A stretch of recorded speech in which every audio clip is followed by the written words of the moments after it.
কে কত আমরা মানুষকে কষ্ট দিতে পারি, এর প্রতিযোগিতা শুরু হয়ে গেছে। স্বামী তার স্ত্রীকে দৈনন্দিন জীবনে কষ্ট দিচ্ছে, সন্তান তার বাবা মাকে কষ্ট দিচ্ছে, এক প্রতিবেশী আর এক প্রতিবেশী বিভিন্নভাবে আঘাত দিচ্ছে, এক রাজনৈতিক ব্যক্তিত্বরা আর এক রাজনৈতিক দলদেরকে আঘাত দিচ্ছে, এক পীর সাহেবের মুরিদ আর এক পীর সাহেবকে আঘাত দিচ্ছে। কোন জায়গায় বলার জায়গা পায় না তো ফেসবুকের কাছে নালিশ করে।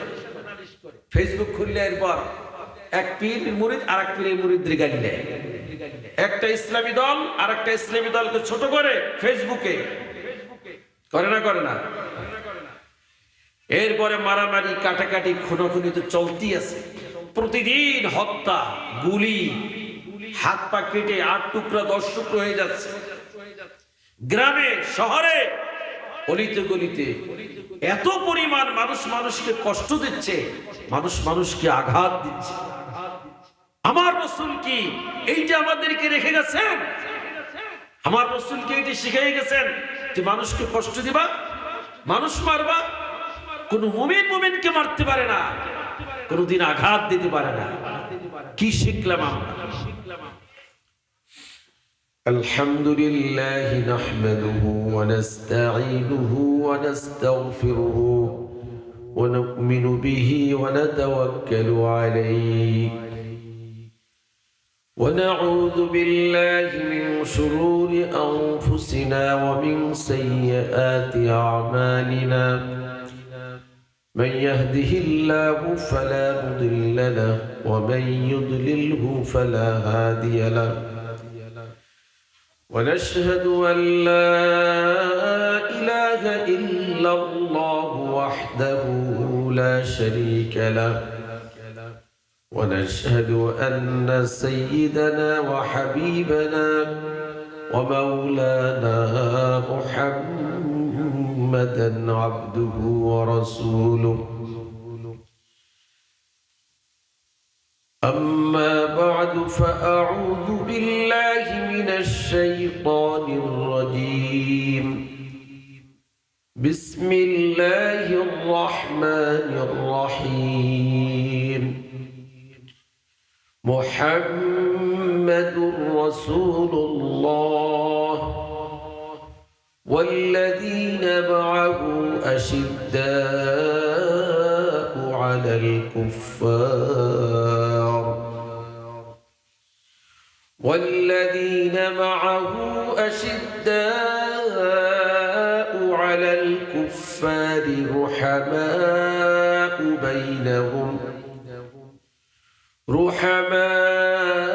رحماء بينهم تراهم ركعا سجدا إلى آخر الآية. وقال النبي صلى الله عليه وسلم: المسلم أخو المسلم لا يظلمه ولا يسلمه ومن كان في حاجة أخيه كان الله في حاجته أو كما قال النبي عليه الصلاة والسلام. صدق الله المولانا العظيم وصدق رسوله النبي الكريم ونحن على ذلك من الشاهدين والشاكرين والحمد لله رب العالمين. সবাই মিলে মুহাব্বতের সাথে সবচেয়ে সুন্দর ও দামি বাক্যদের আল্লাহকে স্মরণ করি। সকলেই বলি লা ইলাহা ইল্লাল্লাহ, লা ইলাহা ইল্লাল্লাহ, লা ইলাহা ইল্লাল্লাহ।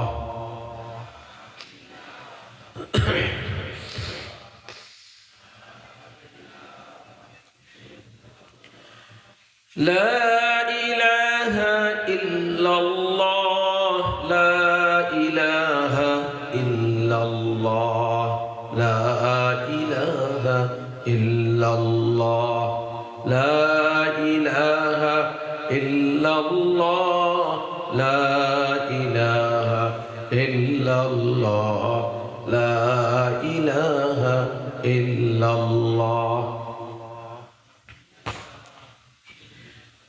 লা ইলাহা ইল্লাল্লাহু মুহাম্মাদুর রাসূলুল্লাহ। জিকির করতে ভালো লাগে না? আল্লাহ ছাড়া কোনো ইলাহা নাই, এক আল্লাহ। আরেকটু জিকির করি, সুবহানাল্লাহ আলহামদুলিল্লাহ লা ইলাহা ইল্লাল্লাহ সুবহানাল্লাহ আলহামদুলিল্লাহ লা ইলাহা ইল্লাল্লাহ সুবহানাল্লাহ আলহামদুলিল্লাহ লা ইলাহা ইল্লাল্লাহ লা ইলাহা ইল্লাল্লাহ লা ইলাহা ইল্লাল্লাহ লা ইলাহা ইল্লাল্লাহ লা ইলাহা ইল্লাল্লাহ মুহাম্মাদুর রাসূলুল্লাহ সাল্লাল্লাহু আলাইহি ওয়াসাল্লাম। বয়ান শুরু হয়ে গেল, প্রতিটা কথার সঙ্গে কথা এসেই যায়। এই যে জিকির করলাম, মুমিন বান্দা জিকির থেকে তো কখনোই মুক্ত নয়, কিন্তু আমাদের জানা নাই। আমরা মনে করি একটা নির্ধারিত সময়, একটা জায়গা, জিকিরের জন্য একটা জায়গা হইতে হইবে, একটা বার, হয় সোমবার না বৃহস্পতিবার, এবং একটা মজলিস হইতে হইবে। এই জন্য আমরা জিকির করি। অথচ একজন মুমিনের জন্য 24 ঘন্টা আল্লাহ তাআলাকে স্মরণ করার সুযোগ করে দিয়েছে। আল্লাযীনা ইয়াযকুরুনাল্লাহা কিয়ামান ওয়া কুউদান ওয়া আলা জুনুবিহিম। আল্লাহ পাক বলেন, যারা দাঁড়িয়ে জিকির করে, বসে জিকির করে, আল্লাহ পাক দাঁড়িয়ে জিকিরের কথা বলছেন, বসেও জিকির করার কথা বলছেন। শুয়ে শুয়েও বান্দা জিকির করেন। মুমিন বান্দাদের এগুলি গুণ। কারো অজু নাই, অজু ছাড়াও জিকির করা যায়। যার অজু আছে সেও জিকির করতে পারে, যার অজু নাই সেও জিকির করতে পারে। যে দাঁড়ানো আছে তিনিও জিকির করতে পারেন। চলন্ত ব্যক্তি জিকির করতে পারেন। হাত দিয়ে কাজ করতেছে, হাত কাজের সাথে সম্পর্ক, জবান দিয়ে জিকির করতে পারেন। উপরে ওঠার সময় জিকির নবীজি শিখাই দিয়েছেন, নিচে নামার সময় জিকির, সমতল ভূমি দিয়ে জিকির করা সব আল্লাহর রাসূল আমাদেরকে শিখাই দিয়েছেন। কোন হাদিসের মধ্যে আসছে, কিয়ামতের ময়দানে মুমিন বান্দা যখন আল্লাহ পাকের জান্নাতের মধ্যে প্রবেশ করবেন, যেই বান্দা আল্লাহ পাকের জান্নাত পেয়ে যাবেন, জান্নাতের মধ্যে যে প্রবেশ করে আল্লাহ পাকের জান্নাতের মালিক হবেন, ওই বান্দার মধ্যে আর কোনো আফসোসের কিছু থাকবে না। এটাই তো আমরা জানি, জান্নাতের মালিক হয়ে গেছে। যে জান্নাতের মালিক হয় সে সফল মুমিন। যে জান্নাতের মালিক হয় সে আল্লাহ পাকের দিদার নসিব হয়, তার আল্লাহকে দেখতে পারেন। মা তাস্তাহি আনফুসুকুম, বান্দা জান্নাতের মধ্যে আল্লাহ পাকের কাছে যা চাইবে সব আল্লাহ পাক দিয়ে দিবেন। প্রশ্ন হলো, তারপর কোন মুমিন জান্নাতে গিয়েও আল্লাহর কাছে চাইবেন এবং একটা জিনিসের ব্যাপারেও জান্নাতি বান্দারা সে আফসোস করবে? এটা প্রশ্ন।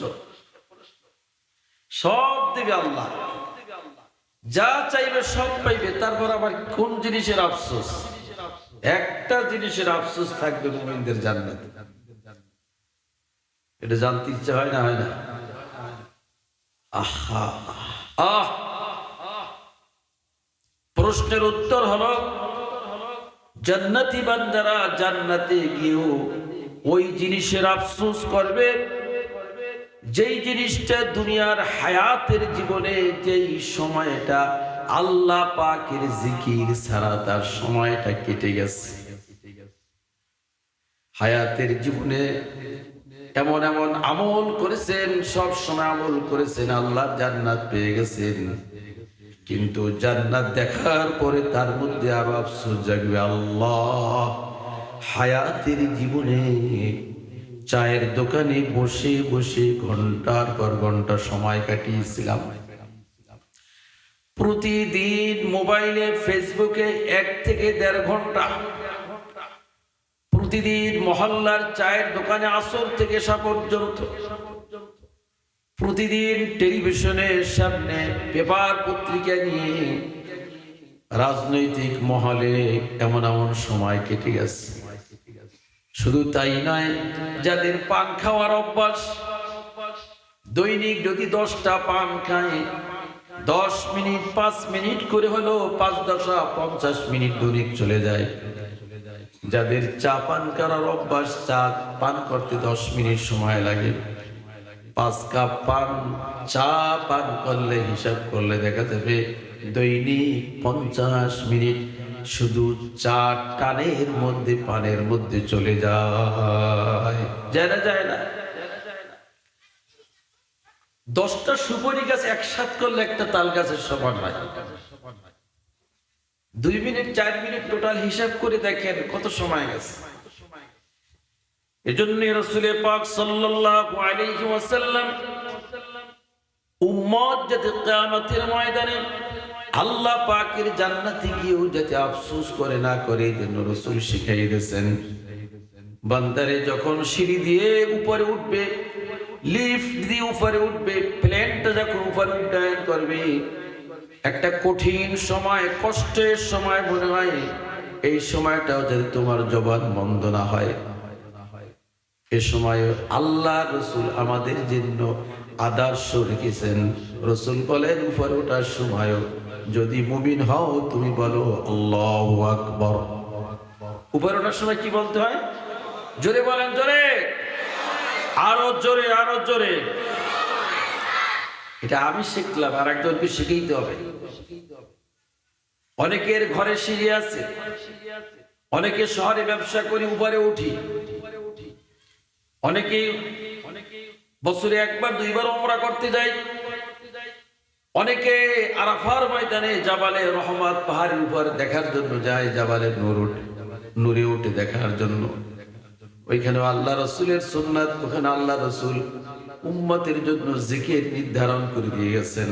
মুমিন তুমি উপরে ওঠার সময় বলবে আল্লাহু আকবার, আল্লাহ ছাড়া আর কেউ নাই, একমাত্র আল্লাহ বড়। একটা সবক সুন্দর শিখাইলাম।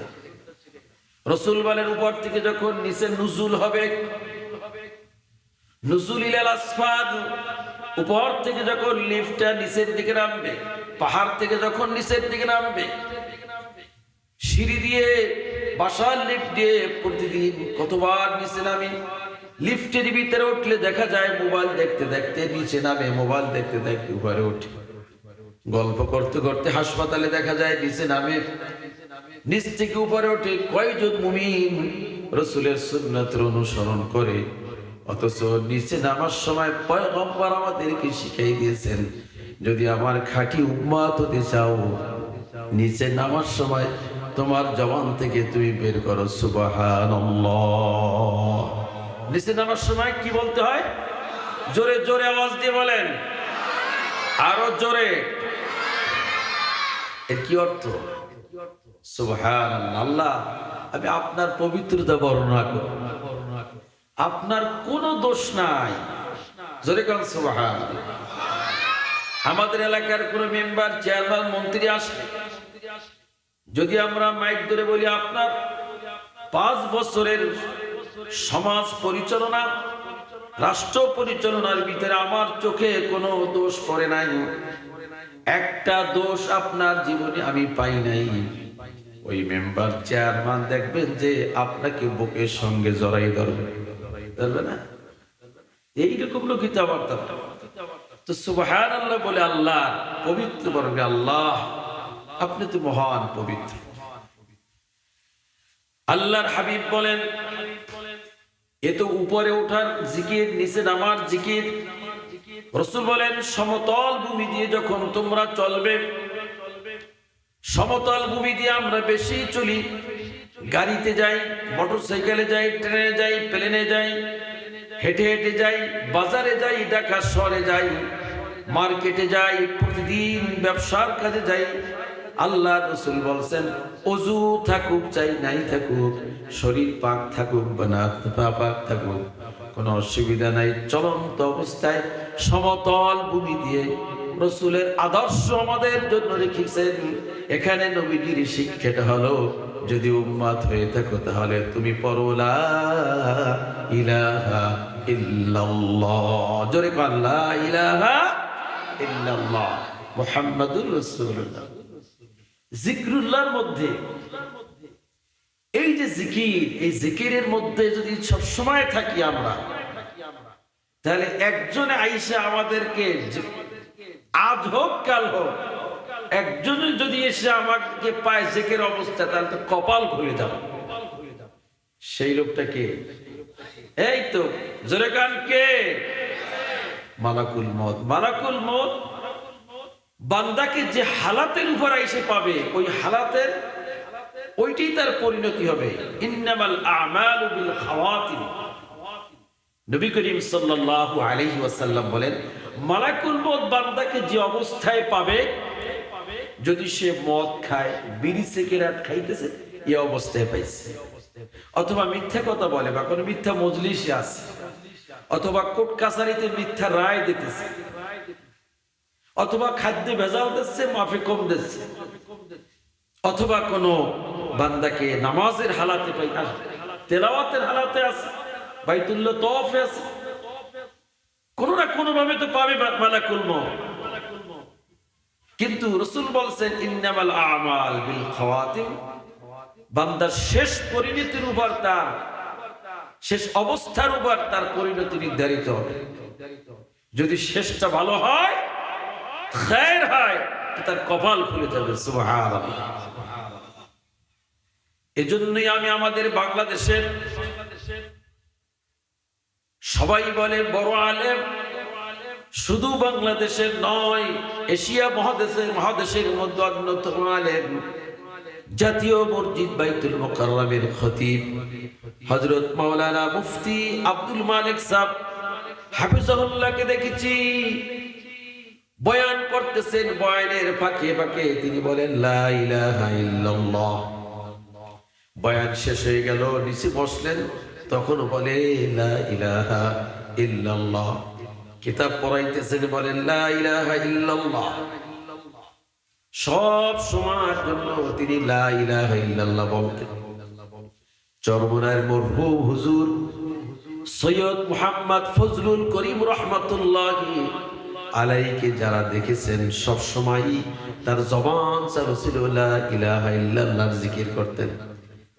হযরতে হাফিজ হুজুর রাহমাতুল্লাহি আলাইহি মৃত্যু পর্যন্ত তার জবান আল্লাহর জিকিরের মাধ্যমে চালু ছিল। তার কারণ কি? ওনারা জানতেন এই মুহূর্তে, এই অবস্থায়, যে কোনো সময় মালাকুল মউত এসে যদি হাজির হয়ে যায়, তাহলে আমি হাফিজি, আমি শামসুল হক ফরিদপুরি, আমি চরমনার পীর, আমি মুফতি আব্দুল মালিক, আমার সাথে মালাকুল মউত আজরাইল ভাইয়ের সাথে যদি মোলাকাতটা হয় এমন সময়, যখন আমি আল্লাহর জিকির করি। আপনারা কথা বলেন কেন? এখানে এত কাছে বসে যদি কথা বলেন, কেমনে কথা বলেন?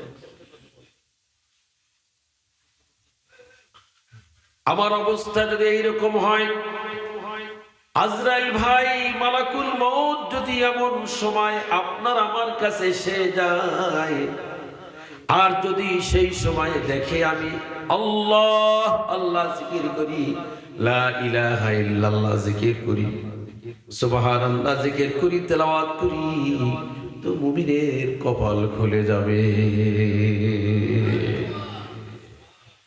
এজন্যই জিক্রুল্লাহ, জিকিরের হালাতে থাকি ভাই।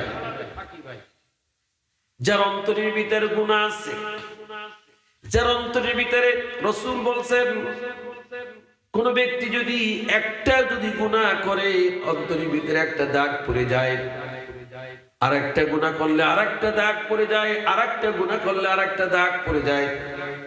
দৈনিক যদি 50টা গুনাহ করি তো 50টা দাগ পড়ে যায় অন্তরের মধ্যে। আল্লাহ রাসূল বলছেন গুনাহ দূর করার, এই গুনাহ অন্তরের জং মরিচা দূর করার জন্য রাসূলুল্লাহ শিখাই দিয়েছেন সাকালাতুল কুলুবু যিকরুল্লাহ। যত বেশি আল্লাহ পাকের জিকির করবে তত বেশি অন্তর সাফ হয়ে যাবে। প্রত্যেকটা জিনিস পরিষ্কার করার জন্য রাসূল বলছেন ব্রাশ লাগে। কি লাগে? যে কোনো ময়লাযুক্ত জিনিস পরিষ্কার করার জন্য ব্রাশ লাগে। কোন শক্ত কিছু দিয়ে ঘষতে হয় তো পরিষ্কার হয়ে যায়। আল্লাহ রাসূল বলেন যে অন্তরের যে ময়লা যেটা আছে, কাপড়ের ময়লা, চাদরের ময়লা, টুপির ময়লা, এটা পরিষ্কার করার জন্য সাবান লাগে, ব্রাশ লাগে। এটা একটা দুনিয়াবি ময়লা, ঝাড়া দিলে পইড়ে যায়। কিন্তু প্রত্যেকটা মানুষ যখন গুনাহ করে সেই গুনাহটা একটা কালো দাগ হয়ে যায়। গুনাহ কি হয় দেখেন, আল্লাহ রাসূল বলেন বাইতুল্লাহর সঙ্গে, খানায়ে কাবার সঙ্গে আল্লাহ পাকের জান্নাতে একটা পাথর আছে, যেই পাথরটার নাম হলো হাজরে আসওয়াদ। কি নাম? পবিত্র মক্কা নগরীতে বাইতুল্লাহর সঙ্গে এভাবে লাগানো একটা পাথর আছে, যেটা দুনিয়ায় কোনো আবিষ্কার করা হয় না। আল্লাহর জান্নাতি পাথর। এই পাথর সম্পর্কে নবীজি বলছেন পাথরটা যখন দুনিয়াতে প্রথম আসে তখন সাদা দবদবে ছিল। বান্দারা পাথরকে চুম্বন করতে করতে, এটাকে স্পর্শ করতে করতে করতে করতে এটা গুনাহ সৃষ্টি সৃষ্টি সাদা পাথর এখন কালো হয়ে গেছে। গুনাহ হলো একটা কালো জিনিস, অন্ধকার। যার যত গুনাহ বেশি তার দিল তত বেশি কি, জোরে কান কি, অন্ধকার। এই জন্য গুনাহগার ব্যক্তি ভালো কিছু যখন দেখতে যায় তখন ভালো লাগে না, অন্ধকার অন্ধকার মনে হয়।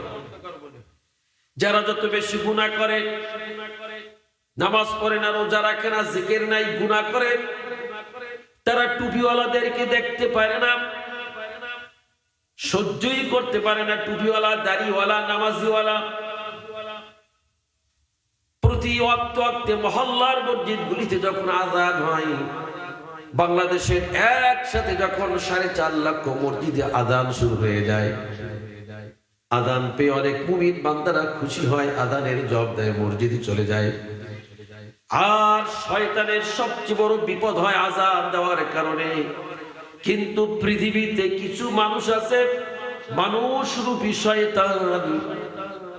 একদল মানুষ আনন্দ পায় আর একদল মানুষের কষ্ট লাগে, তারা হলো মানুষ রূপী, যেরকম মানুষ রূপী। আযান দিলে সহ্য করতে পারে না। ঢাকা শহরে চিটাগাং রোডে মাদ্রাসা দেখে, ঘন ঘন মাদ্রাসার সাইনবোর্ড দেখে সহ্য করতে পারে না। অনেক বড় বড় নেতারা সংসদে পর্যন্ত আলোচনা করেছে যে এত মাদ্রাসা, এর মধ্যে কি হয়, এত মাদ্রাসা তো কোনো প্রয়োজন হয় না। এক কথায় নামাজ, রোজা, হজ, যাকাত, তাবলীগ, জামাতের ইজতেমা, চরমনায়ের মাহফিল, দাওয়াত তাবলীগের কাজ, ওয়াজ মাহফিল, তাফসীর মাহফিল, টুপিদারিওয়ালা, এদেরকে দেখে তারাই সহ্য করতে পারে না। যারা গুনাহ করতে করতে তাদের দিল একদম অন্ধকার হয়ে গেছে। এই গুনাহ দূর করা, অন্ধকার অন্তর, অন্ধকার অন্তরকে আলোকিত করার জন্য রাসূলুল্লাহ সাল্লাল্লাহু আলাইহি ওয়াসাল্লাম পদ্ধতি বলে দিয়েছেন যে এটা পরিষ্কার করার জন্য ধোবায় যাওয়া লাগবে না। শরীরে জামায় এমন এমন ময়লা হয়, এমন দাগ হয় যেটা বাসায় পরিষ্কার করতে পারি না, মাঝে মধ্যে ধোপায় নিয়ে যাওয়া লাগে। অনেক সময় ধোপাওয়ালারা বলে যে না হুজুর সম্ভব না। অন্তরের ময়লা দূর করার জন্য রাজধানীতে যাওয়ার প্রয়োজন নাই। অন্তরের ময়লা দূর করার জন্য কোন ডাক্তারের কাছে, হসপিটালে, বিদেশে লক্ষ লক্ষ টাকা খরচের কোনো প্রয়োজন হয় না। আল্লাহ রাসূল বলছেন তেলাওয়াতুল কোরআন, কোরআন যত বেশি তেলাওয়াত করবে, আল্লাহর জিকির যত বেশি করবে, অন্তরের ময়লাগুলো মোমের মতো গলে গলে সাফ হয়ে যাবে। দুইটা জিনিস, তেলাওয়াতুল কোরআন আর আল্লাহ পাকের জিকির। কোরআন শরীফ তেলাওয়াত এটাও জিকির। যারা ওইটা পারে না, কঠিন, তারা সকাল সন্ধ্যা জিকির করবে লা ইলাহা ইল্লাল্লাহ 100 বার, সুবহানাল্লাহ 100 বার, আলহামদুলিল্লাহ 100 বার, আল্লাহু আকবার 100 বার, লা ইলাহা ইল্লাল্লাহ 100 বার। এরপর দুরূদ শরীফ 100 বার, আস্তাগফিরুল্লাহ। এই 6 তাসবিহ জিকির। এরা আমাদের মুরব্বীরা আমাদেরকে শিখিয়ে দিয়েছেন, আপনাদেরকে আজকে শিখিয়ে দিয়ে গেলাম। বলেন সুবহানাল্লাহ কয়শো বার, আলহামদুলিল্লাহ কয়শো বার, আল্লাহু আকবার কয়শো বার, লা ইলাহা এই গেল 400 বার। আর পঞ্চম দুরূদ শরীফ সাল্লাল্লাহু আলাইহি ওয়াসাল্লাম। সংক্ষেপ রাসূলুল্লাহ বলেন, একবার যদি কোনো মুমিন আমার উপরে দুরূদ শরীফ পড়ে সাল্লাল্লাহু আলাইহি ওয়াসাল্লাম, সঙ্গে সঙ্গে আমলনামার গুনার লিস্ট থেকে, গুনার তালিকা থেকে আল্লাহ পাক 10টা গুনাহ মাইনাস করে দিবেন। একবার দুরূদ শরীফ পড়লে আপনার লিস্টে যে গুনাহ আছে, স্তূপ গুনার স্তূপ, ওখান থেকে 10টা সরে গেল। শুধু 10টা গুনাহ মাইনাস হয় না, বরং 10টা নেকি আরো যুক্ত হয়, 10টা মর্যাদা বেড়ে যায়। 10টা কি বেড়ে যায়? মর্যাদা বেড়ে যায়। 10টা গুনাহ মাফ হয়, 10টা নেকি দান করেন, 10টা মর্যাদা কি বেড়ে যায়। দুরূদ শরীফ পড়লে পঞ্চম হলো দুরূদ শরীফ, আর ষষ্ঠ হলো আস্তাগফিরুল্লাহ, আস্তাগফিরুল্লাহ 100 বার। সকালে 6 তাসবিহ জিকির, সন্ধ্যাবেলা 6 তাসবিহ জিকির, এইগুলি আদায় করা। এই জিকির সম্পর্কে কিছু কথা বললাম, আসো আল্লাহ আমাদের আমল করার তৌফিক দান করেন। আমি তো আপনাদের সামনে আসলে যে আয়াত তেলাওয়াত করছি, হাদিস পড়ছি, তার বিষয়বস্তু ভিন্ন, কিন্তু আমার শাইখ মুহিউস সুন্নাহ যাত্রাবাড়ির হযরত ওয়ালা বলছেন, ওয়াজের মধ্যে বিষয়বস্তু ঠিক রাখবা না, ওয়াজের মধ্যে বাস আল্লাহকে খুশি করার জন্য, বান্দার ইসলাহের জন্য বলতে থাকবা। যা বলাইবি সব আল্লাহর পক্ষ থেকে, যার যা প্রয়োজন আল্লাহই বলাই দিবে। সুবহানাল্লাহ। আমি কিন্তু নিয়ত করে বসছি অন্য কথা বলার জন্য, একেবারে সম্পূর্ণ আমার বিষয়বস্তু ভিন্ন। কিন্তু এখন যে কথা বললাম, এটা আমারও টার্গেট নেই, আপনাদেরও, আমার জানা নেই, আপনাদেরও জানা নাই। জানেন কে? জোরে আওয়াজ দিয়ে বলেন, জানেন কে? তাহলে এটা একটা ওষুধ দিয়ে গেলাম, বোঝা গেল এই বান্দাদের জন্য এই জিনিস প্রয়োজন। এটা আমিও জানতাম না, আপনারাও জানতেন না, জানেন কে? সুতরাং ওই কথাগুলি আল্লাহ তাআলা আমার মুখ থেকে বের করে দিয়েছে। এই জন্য কি আমি দায়ী? এটা পরিচালনা করছেন কে? তাহলে আল্লাহর পক্ষ থেকে, আল্লাহ তো দুনিয়ায় দেখা দেবেন না, আমাদেরকে দেবেন নাকি? আল্লাহর তো কোনো আওয়াজ দুনিয়াতে আমরা শুনতে পারবো না, তাই আল্লাহ পাক তার বান্দাদের দিয়ে, ওলামায়ে কেরামদের মুখ থেকে আল্লাহ যা বের করবেন, ওইটি ওই সমাজের, ওই সময়ের এই মানুষের প্রয়োজন। সুতরাং এখন যে জিকিরের কথা বললাম, এটা এই এলাকার, এই মানুষের, এই সময়ের জন্য একটা প্রয়োজন। এই জন্য এই কথাগুলি আল্লাহ আমার মুখ দিয়ে বের করে দিয়েছেন। তাহলে এই বিষয়ে আলোচনা শেষ, কথাটা ক্লিয়ার, যে কথা আমি বলি নাই, আল্লাহ বলাইছে। এর জন্য মাঝে মধ্যে আমাদের বুজুর্গানের দিন আল্লাহওয়ালা যারা আছেন, বয়ান শুনি না, কিন্তু একটু দেখে আসি, একটু চেহারাটা দেখে আসলে, আমাদের হযরতদের যেখানে বসা থাকে, একটু বারান্দার থেকে ঘুরে আসলে তবু মনে হয় যেন 1 সপ্তাহ পর্যন্ত দিলের ভিতরে একটা শান্তি, একটা স্বস্তি, একটা কলিজাটা মানে ঠান্ডা হয়ে গেছে, এরকম একটা অনুভব হয় আমাদের। এই কারণে আসবে না। মানুষকে কষ্ট দিতে নাই, আঘাত দিতে নাই। গোটা ইসলামের যত আলোচনা আছে, শাখা প্রশাখা আছে, সবগুলো যদি একত্রিত করা হয়, খেজুরের রস জ্বালাইতে জ্বালাইতে গুড় হয়, দুধ জ্বালাইতে জ্বালাইতে কি হয়? ঘি হয়। সমস্ত ইসলামটা যদি কুদরতি পাতিলে ডেগে জ্বালানো হয়, জ্বালাইয়া যদি মনে করেন 100 টাকা হয়েছে, কয়শো টাকা? কথা বলেন, কথা বলেন।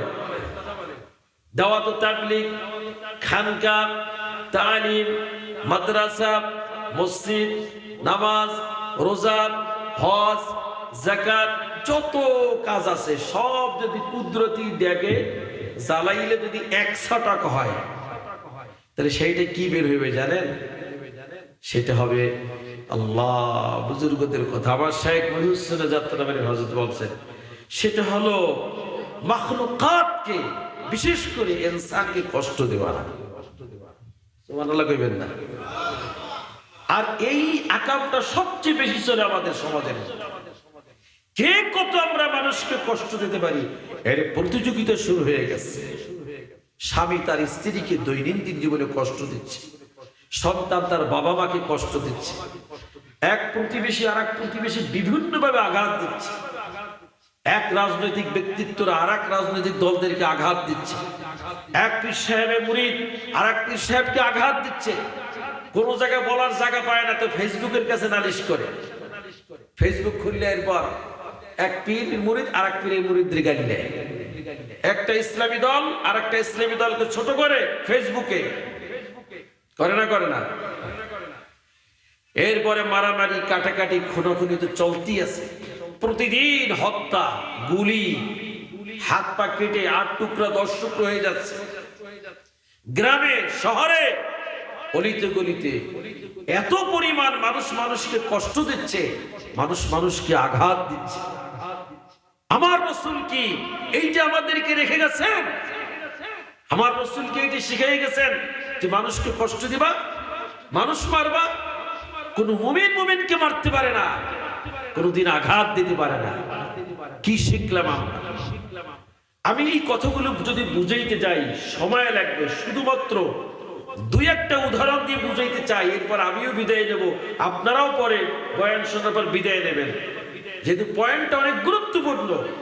শুধু ছোট্ট একটা উদাহরণ দিয়ে বুঝাই যে মানুষের, মুসলমানের কলেমা পড়ার মর্যাদা কত। যে জিনিসের দাম দিতে জানি না, সেই জিনিস আমাদের কাছে কোনো মূল্য পায় না। ঠিক দেবে, ঠিক দেবে। মুসলমান আমি যে মুসলমান, আমার কাছে তো আমার কোনো দাম নাই। তারপর আমি কেমনে মসজিদের ইমাম সাহেবের দাম দেব? কিভাবে আমি আলেমকে মূল্যায়ন করব? আর এক মুসলিমকে কিভাবে মূল্যায়ন করব? আমার দাম তো আমার কাছেই নেই। অথচ দেখেন মসজিদের সামনের কাতারে, খেয়াল করতেছেন নাকি? আমরা যারা মসজিদে নামাজ পড়ার জন্য আসি, প্রত্যেকেই জানা আছে সামনের কাতারে যে নামাজ পড়বেন, সকল কাতারগুলোর মধ্যে সামনের কাতারে সওয়াব বেশি। রাসূলুল্লাহ বলছেন, যে ব্যক্তি, যে মুমিন সামনের কাতারে ইমামের পিছনে নামাজ পড়বে, হাদিসের মধ্যে আসছে তার জন্য রাসূলুল্লাহ 3 বার দোয়া করছেন। কয়বার? দ্বিতীয় কাতারে যে নামাজ পড়বে তার জন্য 1 বার। আর সামনের কাতারে নামাজের সওয়াব বেশি হওয়ার কারণ, যেহেতু সামনের কাতারের পর ইমাম সাহেব থাকেন, ইমাম হলেন আল্লাহ পাকের প্রতিনিধি, জনগণের প্রতিনিধি ইমাম। জনগণ, সব জনগণকে নিয়ে আল্লাহর কাছে সে পেশ করেন। ইমামের উপর আল্লাহ পাকের খাস রহমত নাজিল হয় বেশি। গোটা মসজিদের ভিতরে, গোটা সমাজের মধ্যে ইমাম যখন সবাইকে নিয়ে আল্লাহু আকবার বলে, তখন আসমান থেকে রহমতের বৃষ্টি নামতে শুরু করে, আর সেটা ইমামের উপরে পড়ে সবার আগে। এই জন্য ইমামের যে কাছাকাছি নামাজ পড়ে, ওইটার একটা অংশ ইমাম ভাগে পায়। সুবহানাল্লাহ। মসজিদে গিয়ে আমরা পিলার খুঁজি, ফ্যান খুঁজি, পিলার খুঁজি, সাইড খুঁজি, কেমন আগে বের হবো। আর কিছু বান্দারা ঠিকই সামনের কাতার এবং ডান দিক, হাদিসের মধ্যে আসছে সামনের কাতার এবং ডান দিকে সওয়াব বেশি।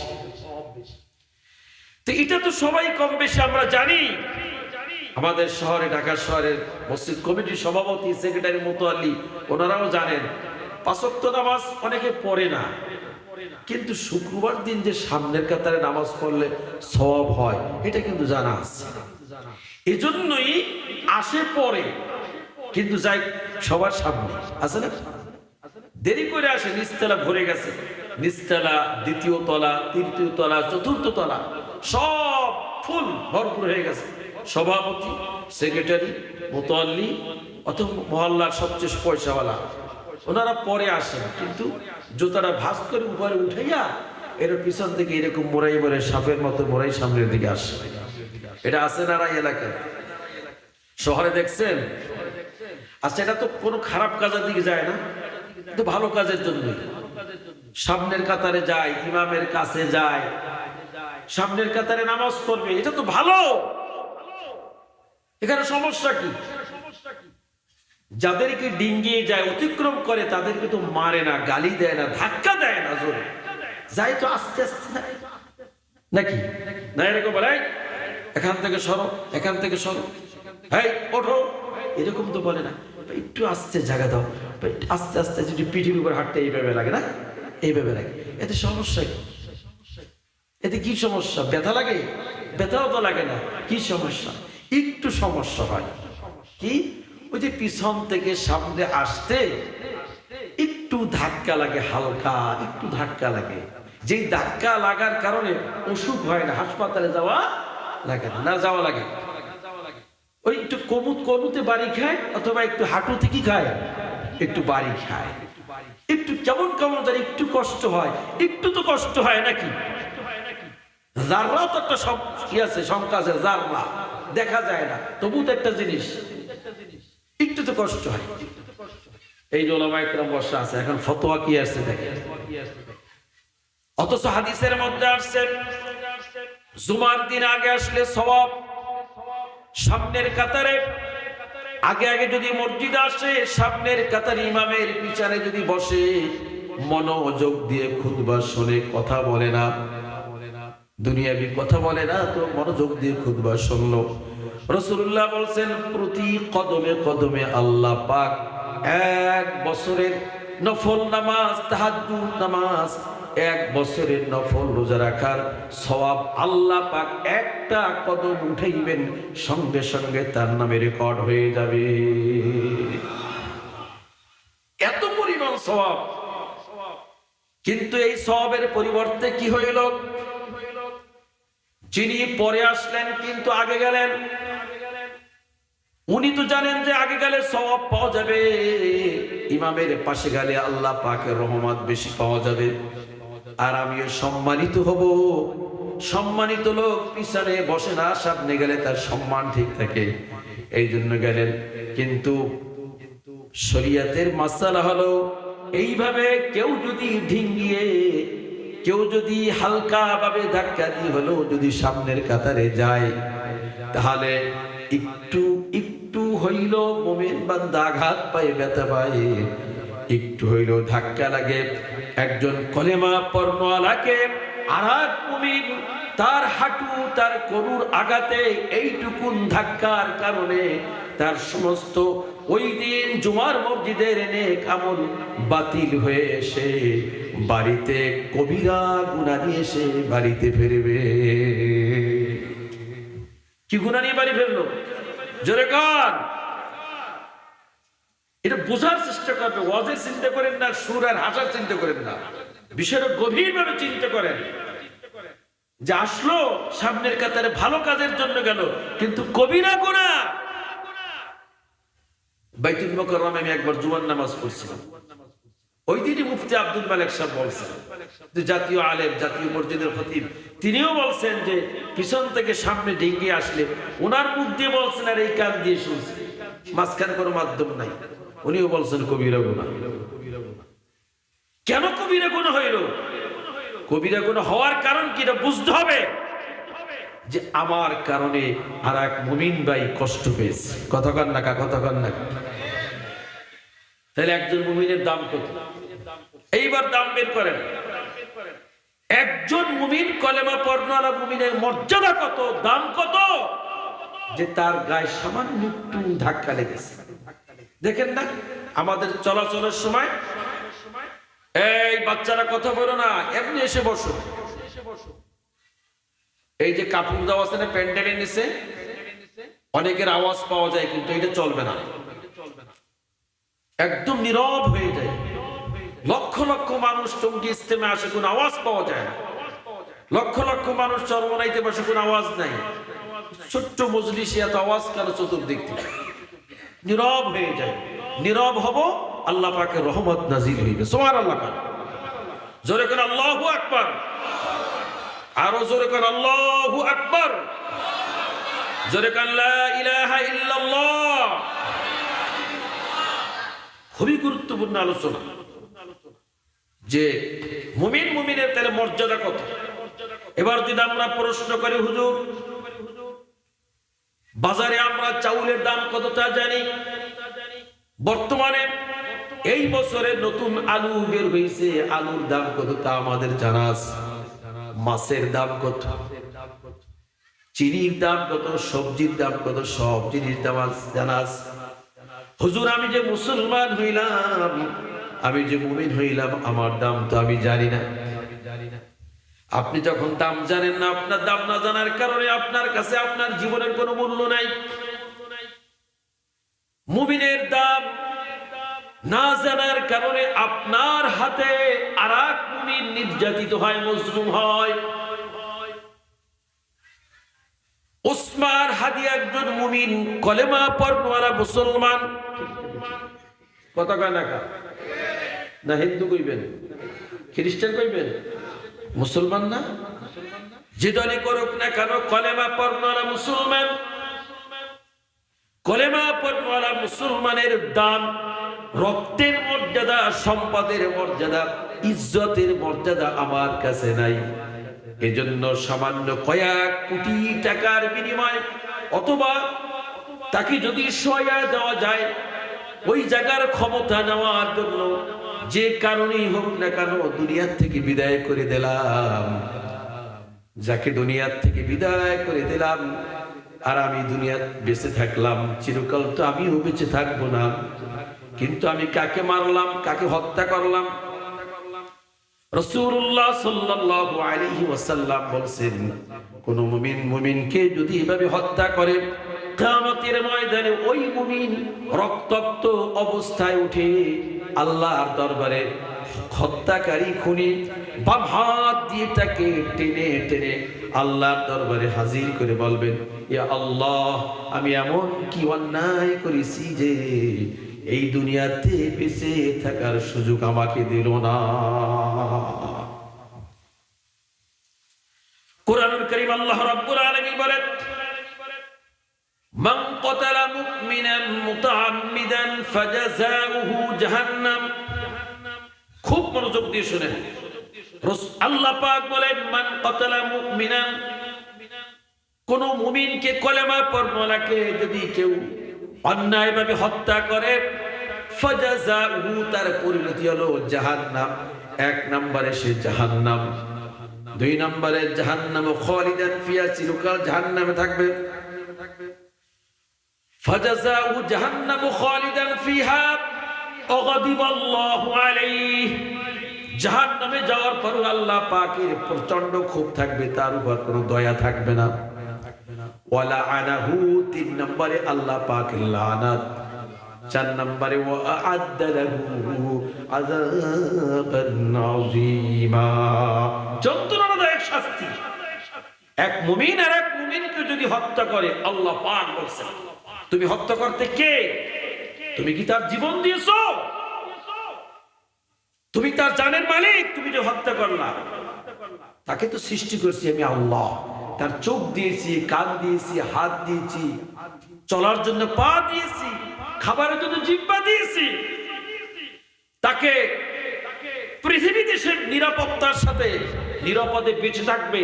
এই জন্য দৈনিক আমি 12 জন ফেরেশতা দিনের বেলা রাখছি, রাতের বেলা 12 জন ফেরেশতা, 24 জন ফেরেশতা তার কাছে মোতায়েন আছে আমার পক্ষ থেকে। সুতরাং তুমি কাকে হত্যা করলা? অনেক স্বামীর কাছে হাতে, ভাই মেহেরবানি করে আমরা আওয়াজ না করি, ও ভাই আপনারা কথা বলেন না, যুবক ভাইরা কথা বলেন না, এই পরিবেশটা পরিবর্তন করলে ভালো হয়। জি, তো আল্লাহ পাক বলেন তুমি কাকে হত্যা করলা? এই যে মুমিনকে হত্যা করলো, হত্যা করে কয় 200 কোটি টাকার মালিক হয়ে গেল, কতদিন খাবা এই টাকা? এবার প্রশ্ন করি আমরা, আমাদের হাতে এভাবে দৈনন্দিন জীবন মুমিন কেন মরে? একজন স্বামীর হাতে স্ত্রীও মারা যায়, আছে না নাই? আসে না খবর? স্ত্রীর হাতে স্বামী মারা যায়, সন্তানের হাতে বাবা মা খুন হয়, ভাই ভাইয়ের হাতে খুন হয়, রাজনৈতিক ভাবে এক দল আর এক দলের লোকদেরকে খুন করে, এক ব্যবসায়ী আর এক ব্যবসায়ীকে হত্যা করার চেষ্টা করে, নিজে না পারলেও টোকাই দিয়ে, বাহিরের কিছু বখাটে পোলাপান দিয়ে, টাকা দিয়ে হত্যা করা হয়। প্রতিদিন 8 জন 10 জন 15 জন 20 জন এরকম খুনের খবর পাওয়া যায়।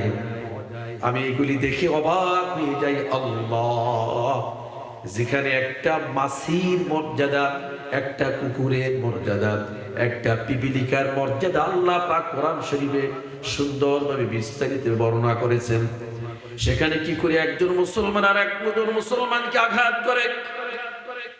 তার কারণ হচ্ছে মুসলমানের মর্যাদা মূল্য আমরা জানি না, আর জানার আগে আলেমদের কাছে গিয়ে জানতে হয়। মাদ্রাসায় গেলে, কোরআন পড়লে, তাফসীরের মাহফিলে বসলে জানা যায় যে মুমিন আমার দাম কত। এবার সবাই নীরব হয়ে যান। 2 মিনিটের ভিতরে আমি আমার রাসূলুল্লাহ 1400 বছর আগে মুমিনের দাম, মুমিনের রক্তের দাম, মুমিনের ইজ্জতের দাম, মুমিনের মালের দাম 3টা। বলেন, মুমিনের রক্তের দাম, বলেন বলেন বলেন, মুমিনের মালের দাম, মুমিনের ইজ্জতের দাম, এটা চূড়ান্ত ফয়সালা হয়ে গেছে রাসূলুল্লাহর ইন্তেকালের 87 দিন আগে। নবীজির ইন্তেকালের কতদিন আগে? 86 অথবা 87 দিন পূর্বে আরাফার ময়দানে বিদায় হজের ভাষণে যোহরের নামাজের পরে, আসরের নামাজের পূর্বে উটের পিঠে বসে লক্ষাধিক সাহাবীদেরকে সামনে রেখে বিশ্বনবী বলছেন, হে আমার সাহাবায়ে কেরাম, ভালো করে শোনো, মনে রাখো, হয়তোবা আগামী বছরে তোমাদের সঙ্গে তোমাদের নবীকে তোমরা পাইবে না। এটাই হলো আমার জীবনের শেষ হজ হতে পারে। শেষ হজ মনে করে রাসূলুল্লাহর কি প্রতিটা কথায় যে কি দাম ছিল, প্রতিটা কথা। বিদায় হজের ভাষণ সমস্ত মসজিদের মুসল্লিদের উদ্দেশ্যে ইমামদের খুতবা দেওয়া উচিত, জানানো উচিত। কি বলছিলেন?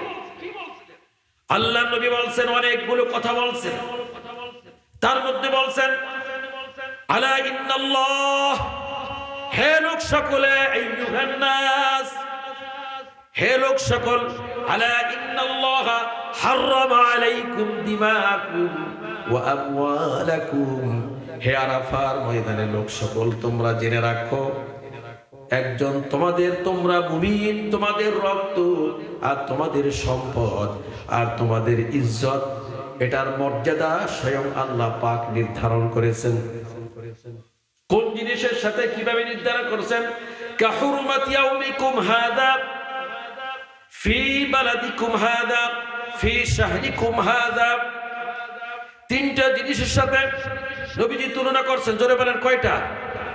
যে একজন মুসলমানের রক্ত, একজন মুসলমানের ইজ্জত, একজন মুসলমানের সম্মান, ইজ্জত, রক্ত, এইটা 3টা জিনিসের মতো দামি। একটা হলো আজকের দিনটা হলো আরাফার দিন। পৃথিবীর ভিতরে আল্লাহ পাক যতগুলো দিন দিয়েছেন, বছরের 365 দিনের মধ্যে আমরা জানি সবচেয়ে সেরা দিন হলো আরাফার দিন, যেই দিন আল্লাহ পাক সবচেয়ে বেশি তার বান্দাদের গুনাহ মাফ করে দেন। রাসূলুল্লাহ বলছেন, আজকের আরাফার দিন কাহুরমাতি ইয়াউমিকুম হাযা, আজকের আরাফার দিন যেমন আল্লাহর কাছে দামি, তোমরা যারা কলেমা পড়নওয়ালা, রিকশাওয়ালা হও, ভ্যানওয়ালা হও, টোকাই হও, কৃষক হও, শ্রমিক হও, মালিক হও, পয়সার মালিক হও, তোমাদের রক্তের দাম, তোমাদের মালের দাম আর তোমাদের ইজ্জতের দাম আল্লাহ পাক আরাফার দিনের মতো নির্ধারণ করেছে। জোরে করে আল্লাহু আকবার। তাহলে আমাদের, হে যুবক, আমার প্রিয় ভাইরা, পানিয়া এলাকার ভাইরা, আজকে আমরা জানলাম মুমিনের রক্ত আর মুমিনের মাল আর মুমিনের ইজ্জত ওই রকম সম্মানিত আরাফার দিন যেমন সম্মানিত। জোরে করে আল্লাহু আকবার, জোরে করে আলহামদুলিল্লাহ।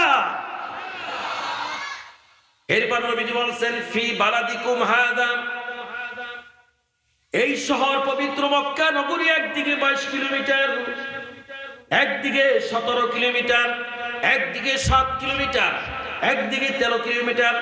হযরত ইব্রাহিম আলাইহিস সালামকে জিবরিল আলাইহিস সালাম বাইতুল্লাহ সম্মানে এই জায়গাগুলো নির্ধারণ করে দিয়েছেন। এটাকে হুদুদে হারাম বলা হয়। এই হারামের মর্যাদার ভিতরে সাফা মারওয়া আছে, এর ভিতরে মিনা মুজদালিফা আছে, এর ভিতরে খানায়ে কাবা আছে, এর ভিতরে জমজম আছে, এর ভিতরে বেহেশতি পাথর আছে। এই নগরীতে আমাদের নবীর জন্ম, এই নগরীতে জাবালে নূর আছে যেখানে কোরআন নাযিল হয়। কি সম্মানিত জিনিস! পৃথিবীর ভিতরে সবচেয়ে দামি হলো মক্কা নগরী। আল্লাহ নবী আরাফার ময়দানে সাহাবীদের উদ্দেশ্যে বললেন ফি বালাদিকুম হাযা, জেনে রাখো তোমাদের রক্ত, তোমাদের মাল আর তোমাদের ইজ্জত ওই রকম সম্মানিত পবিত্র মক্কা নগরী যেরকম সম্মানিত। বুঝতে পারছি? তাহলে আমি যদি একজন মুমিন, যেহেতু আমি মুসলমান দাবি করি, আমি যখন টাকা খরচ করে হালাল টাকা দিয়ে একটা মোবাইল ফোন ক্রয় করব, আমি যখন একটা কলম ক্রয় করব, তখন এইটার মালিক একজন মুমিন। সুবহানাল্লাহ। তো এটার মর্যাদা কত? পবিত্র মক্কা নগরীর দাম যত, এটার মর্যাদা কত? আরাফার দিনের দাম যত। এখন এই জিনিসটা যে চুরি করে অথবা আত্মসাৎ করে অথবা দখল করে, সে কত বড় অপরাধী চিন্তা করছে। এরপর নবীজি বলছেন ফি শাহরিকুম হাযা, উপস্থিত আরাফার ময়দানে আইয়ুহান নাস, লোক সকল তোমরা জেনে রাখো, জিলহজ মাস, যেই মাসে কুরবানি হয়, যেই মাসে হজ সংগঠিত হয়, এই মাসটা আল্লাহ পাকের কাছে বড়ই দামি। জিলহজ মাসের মর্যাদা আল্লাহর কাছে দামি। একজন মুমিনের জান, এক ফোঁটা রক্ত হোক, একজন মুমিনের মাল হোক, মুমিনের মাল, মুমিনের মর্যাদা, মুমিনের ইজ্জত, মুমিনের রক্ত ওই রকম সম্মানিত যেইভাবে জিলহজ মাস আল্লাহর কাছে সম্মানিত। তাহলে আজকের বয়ানের মধ্যে যেই জিনিসটা আমরা পরিষ্কার ভাবে অল্প কথার মধ্যে জানলাম যে আপনি আমি মুসলমান, ঠিক না বেটি? আচ্ছা, আপনি আমি যে মুসলমান, এই কথাটা বলতে লজ্জা লাগে কার কার? হাত জাগান তো। লজ্জা লাগে না খুশি লাগে? কারা কারা খুশি? হাত জাগান, হাত জাগান, হাত জাগান। নারায়ে তাকবীর, জোরে নারায়ে তাকবীর, আরো জোরে বলেন আল্লাহু আকবার, বলেন আলহামদুলিল্লাহ। হাত নামাই। আমাদের সম্মান, আমাদের রক্ত আর আমাদের মাল, এটা একটা পয়েন্ট বললাম। এরপর নবীজি যখন আরাফার ময়দানে খুতবাটা শেষ হয়ে গেল, মুজদালিফায় আসলেন, উকুফে মুজদালিফা করলেন, মিনায় থাকলেন। মিনার কাজ কমপ্লিট হয়ে যাওয়ার পরে মক্কা নগরীতে আসলেন। বাইতুল্লাহ এসে বিদায় তওয়াফ করার মাধ্যমে তিনি মদিনায় রওনা হয়ে যাবেন। শেষ তওয়াফ। এই তওয়াফের মাঝামাঝি সময় নবীজির সঙ্গে ছিলেন হযরতে আব্দুল্লাহ ইবনে মাসউদ রাদিয়াল্লাহু তাআলা। নাম শুনছেন? সাহাবী হযরত আব্দুল্লাহ ইবনে মাসউদ রাদিয়াল্লাহু তাআলা নবীজির সঙ্গে তওয়াফ করছে, বিদায় তওয়াফ। তওয়াফের সময় নবীজি বলছেন, ওগো আব্দুল্লাহ ইবনে মাসউদ, তুমি কি জানো এই ঘরের মর্যাদা কত? ইবনে মাসউদ বলেন, ইয়া রাসূলুল্লাহ, আমার ইলমের ভিতরে যা জানা আছে তার আলোকে আমি বলতে চাই। আসমানের নিচে জমিনের উপরে এই বস্তুর চেয়ে কোনো জিনিস সম্মানিত নাই। গোটা পৃথিবী থেকে দেখার জন্য মানুষ আসে এই ঘর। এই ঘরে তওয়াফ করলে গুনাহ মাফ হয়ে যায়। এই ঘর হলো আল্লাহ পাক ফেরেশতা দিয়ে ঘর নির্মাণ করেছেন। পৃথিবীর মানুষের কিবলা হবে এই ঘর। এই ঘরের চেয়ে দামি কোন বস্তু যে পৃথিবীতে আছে, আমি আব্দুল্লাহ ইবনে মাসউদ আমার জানা নাই। আপনাদের পানি এলাকার লোকদের কাছে জিজ্ঞেস করি, এই দুনিয়ার মধ্যে সবচেয়ে দামি কোনটা? আপনারা বলবেন কোরআন শরীফ। তো এটা তো দুনিয়া আবিষ্কার হয়নি, তো আসমান থেকে আসছে, আসমানি কিতাব। এরপরে কোনটা? তা আপনারা বলবেন যে বাইতুল্লাহ। ঠিক না বেঠিক? জোরে কান। কিন্তু আমাদের এই যে ঠিক যে বললাম, এই ঠিক বলার মধ্যে তো এই পর্যন্ত আমাদের জানা আছে, এই জন্য তো আমরা বললাম এটা ঠিক। আল্লাহ নবী বলেন আব্দুল্লাহ ইবনে মাসউদ, কাবা শরীফকে বলছো দুনিয়ার মধ্যে সবচেয়ে, আল্লাহ পাকের এই ঘর হলো সবচেয়ে দামি, সবচেয়ে শ্রেষ্ঠ। তুমি এটা মনে করো। ওগো আব্দুল্লাহ ইবনে মাসউদ, তুমি জেনে রাখো পৃথিবীতে একটা বস্তু আছে, যেই বস্তুটা কাবা ঘরের চেয়েও বেশি মর্যাদা রাখে। ইবনে মাসউদ অবাক হয়ে গেলেন, ইয়া রাসূলুল্লাহ, সেটা কি? আল্লাহ নবী বলছেন মুহাম্মাদুর রাসূলুল্লাহ সাল্লাল্লাহু আলাইহি ওয়াসাল্লাম বলে গেছেন, বিদায় হজে, বিদায় তওয়াফে ইন্তেকালের আগে এমন সুন্দর দামি কথা বলে গেছেন। ইবনে মাসউদ, জেনে রাখো কাবা ঘর দামি আমিও জানি, কিন্তু এর চেয়ে একটা বস্তু দুনিয়াতে মর্যাদা বেশি রাখে এই ঘরের চেয়েও।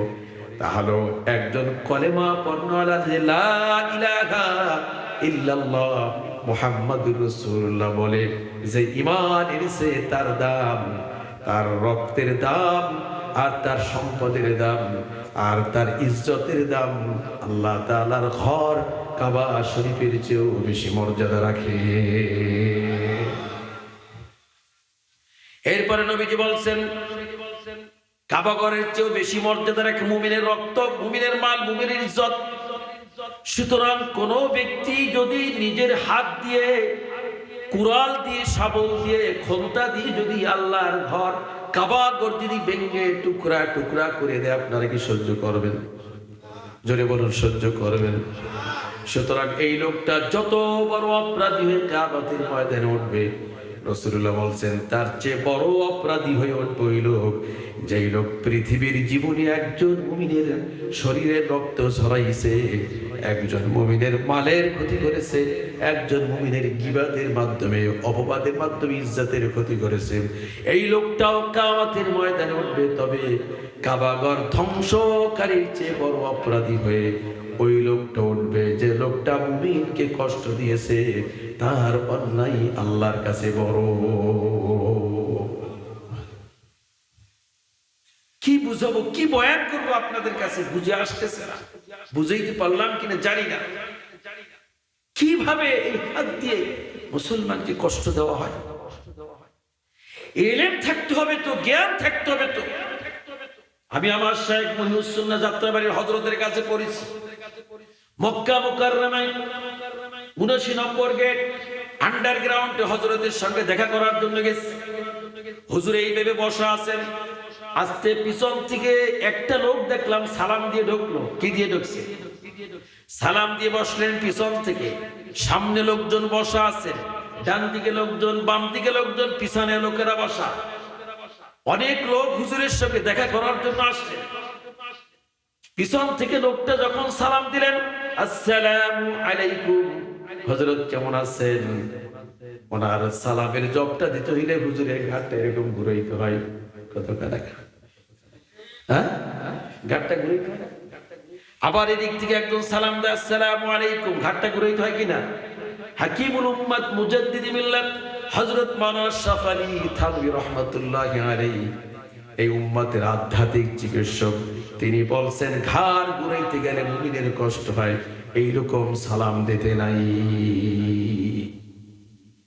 এই যে ঘাটটা ঘুরাইতে আদব না, একটু কষ্ট হয়ে যায়।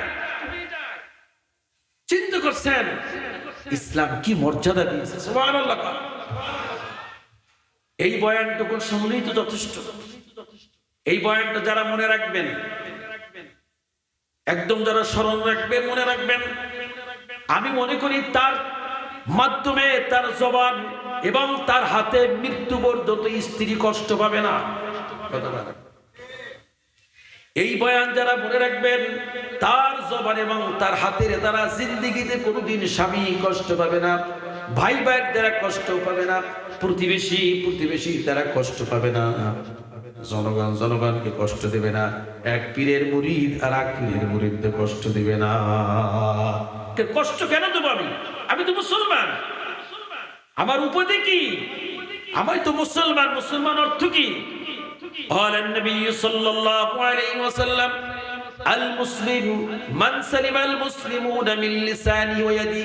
রাসূলুল্লাহ বলেন মুসলমান কাকে বলে? মুসলমান কাকে বলে? তুমি যে মুসলমান পরিচয় দাও, হত্যা করলে মুমিন হয় না, মুসলমানের থাকে না।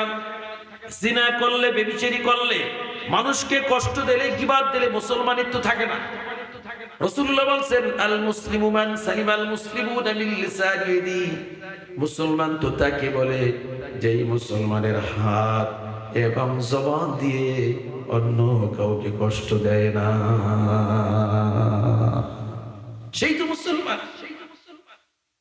এজন্য আমার হযরত বলে, আমাদেরকে বলেন মাঝে মধ্যে, যাও বাবা যাও, কোনোদিন মানুষকে কষ্ট দিও না। সুবহানাল্লাহ।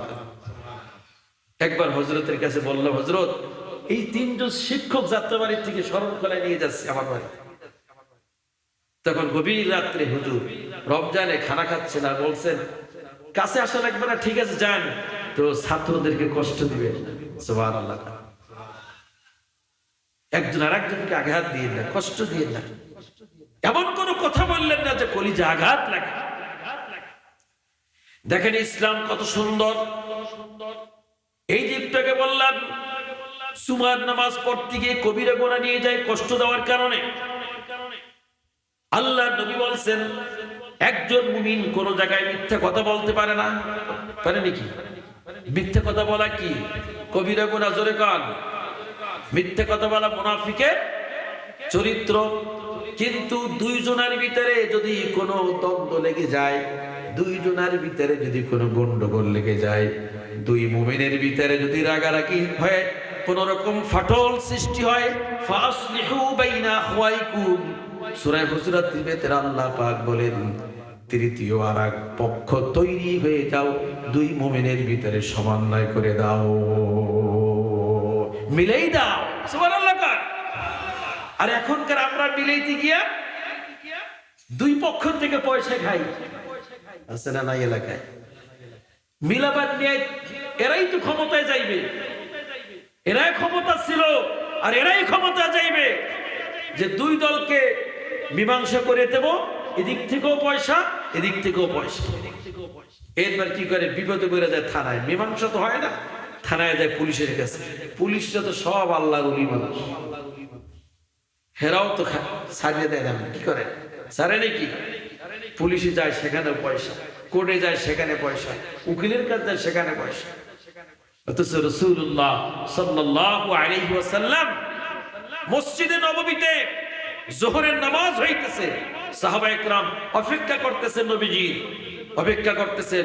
রাসূলুল্লাহ যেই মহল্লায় আছে ওই মহল্লায় ইমামতি তো রাসূল করবেন, রাসূলের সামনে উপস্থিতি কেউ ইমামতি করতে পারেন না, কারো সাহস নাই। কিন্তু সাহাবীরা মসজিদে নববীতে বসে আছেন, অক্ত প্রায় যায় ভাব, নবীজি আসতেছেন না। শেষে নিজেরা নামাজ পড়ে নিয়েছেন। কিন্তু নবীজির দেরি হইলে কেন? এটি প্রশ্ন। নবীজি বলছেন তোমরা আমার জন্য অপেক্ষা করছো আমি জানি, কিন্তু জামাতে আমি শরীক হইতে পারি নাই। তার কারণ জামাতে নামাজ পড়া কেউ কেউ বলেন ফরজ, কেউ কেউ বলেন ওয়াজিব, আমরা বলি সুন্নতে মুআক্কাদা ওয়াজিব। আল্লাহ নবী বলছেন এর চেয়ে গুরুত্বপূর্ণ জিনিস, মহল্লার ভিতরে দুইটা গ্রুপ হয়েছে, তাদের সালিশি করতে গিয়ে, সমন্বয় করতে গিয়ে আমার দেরি হয়েছে, এজন্য আমি সময় মতো জামাতে হাজির হইতে পারি নাই। মীমাংসা করে দিতেন আল্লাহ রাসূল। বলছিলাম যে মিথ্যা কথা বলা হারাম, কবিরা গুনাহ, কিন্তু তিন জায়গায় যদি প্রয়োজন হয় তবুও কবিরা গুনাহ হইল, এই তিনটে জায়গায় মিথ্যা ব্যবহার করব। তার ভিতরে দুই মুসলমানের ভিতরে, দুই মুমিনের ভিতরে যদি দ্বন্দ্ব লাগে, এখানে যদি কিছু কথা এমন বলা যায়, এখানেও যদি কিছু কথা বলা যায় যে কথাগুলির মধ্যে একটু বাড়াইলাম কমাইলাম, সঠিক না, কিন্তু টার্গেট হলো দুইজনকে মিলেই দেওয়া, যেরকম সুবহানাল্লাহ, সেখানে মিথ্যা বলা যায়। একজন স্বামী সে ঘরে আসলো, প্রতিদিন স্ত্রীর সাথে ঝগড়া আছে, রাগারাগি আছে, অনেক জায়গায় দেখা যায় স্বামী স্ত্রীর ভিতরে দ্বন্দ্ব আছে, কলহ আছে। স্বামী স্ত্রীর ভিতরে দ্বন্দ্ব কলহ দূর করার জন্য, স্ত্রীকে সন্তুষ্ট করার জন্য কোন পুরুষ যদি ঘরে এসে যদি মিথ্যার আশ্রয় নেয়, আর যদি এতে স্ত্রী খুশি হয়ে যায়, তবুও কবিরা গুনাহ দিয়ে হইল তুমি তোমার স্ত্রীকে খুশি করে নাও। যুদ্ধের ময়দানে মিথ্যা কথা বলা যায় তিনটে জায়গায়। তাহলে এর দ্বারা বোঝা গেল যে মুসলমানের ভিতরে, মুমিনের ভিতরে দ্বন্দ্ব পরিহার করো, রাগ গোসা পরিহার করো, প্রতিবেশীকে মহব্বত করো, সম্মান করো, ভালোবাসো, ইজ্জত করো, মানুষকে কোনোদিন কষ্ট দিও না। যেরকম সুবহানাল্লাহ। ঘটনা আসছে দেখুন কিতাবের মধ্যে, আল্লামা তকি উসমানী সাহেব কিতাবের মধ্যে ঘটনা নিয়ে আসছেন, এইটা শুনাইতেছি।